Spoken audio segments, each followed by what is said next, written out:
The inverter shows 12.8 volts. We have 12.8 volts at the battery, but when you put a load on it, you'll see it drop.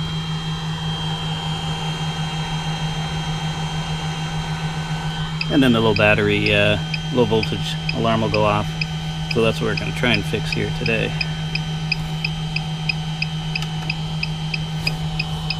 This is the parts I'll be working with today. This is a 1000 watt pure sine inverter. This seems to be the cheapest way to get 4 gauge wire, just by a cheap jumper cable. We have the battery, 12 volt battery cutoff, a 100 amp circuit breaker, and some ends, 4 gauge ends, to get better connection. I originally had a modified sine inverter, 1000 watt, but after reading up and doing a little investigation, found that the pure sine is a lot safer for your electronics. So if you're worried about any of your electronics, spend the extra money. It's about twice the price and about twice the physical size, because this is also a 1000 watt inverter, but it's worth the extra money. You don't have to worry about what you plug into it. I did have it all installed at one point with the 1000 watt modified, so I'm going to change it up a bit, improve the install. I'm going to shorten the length of the wire run to the battery and increase the battery, or the wire thickness, to a 4 gauge. I think what I was using was an 8, maybe a 10.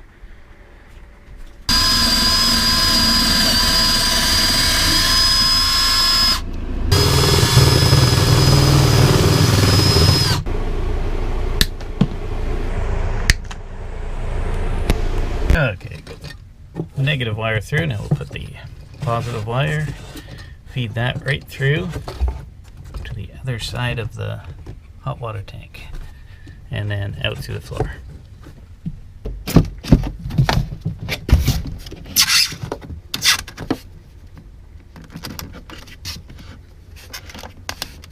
Now I've got the wires coming from the inverter side underneath the water tank, and then out to just above the battery tray. Now we'll start connecting the wires backwards from the inverter to the batteries, so that we know we have enough wire at the end.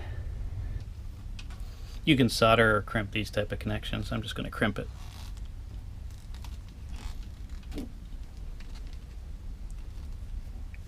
Crimp it in 3 places, and that will make great contact with the wire.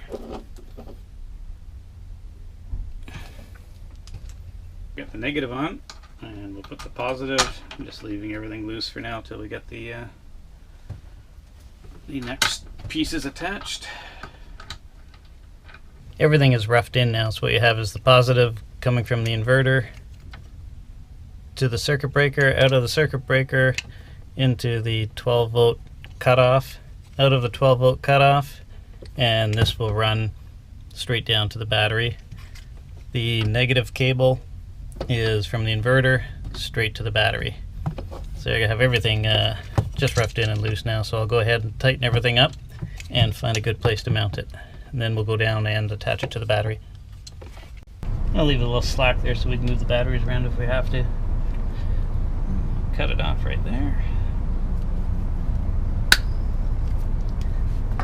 Do the same for the negative. Seems to be about enough there. Give that a snip and put the ends on. Now I'm going to go ahead and hook them up to the positive and negative terminals of the battery. Have them hooked up now. I'll put a few quick ties just to neaten up the wires so they don't jump around, and we'll go inside and see if everything works. We'll power on first, see if there's any sparks or sizzles. Nope, no sparks or sizzles. Go for the circuit breaker. That's good. Now we'll power it up. Reading 13.6 right now. So we'll plug the toaster in and see what happens. Okay, we have the toaster plugged in, and we'll see what the voltage drop is now. So it's going to start at 13.5 and put that in. Okay, toaster's on.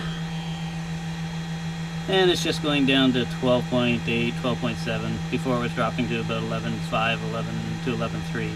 And the warning was going off. So, looks like everything's working. Yeah, we'll give it another test with the vacuum. Another good use for the inverter.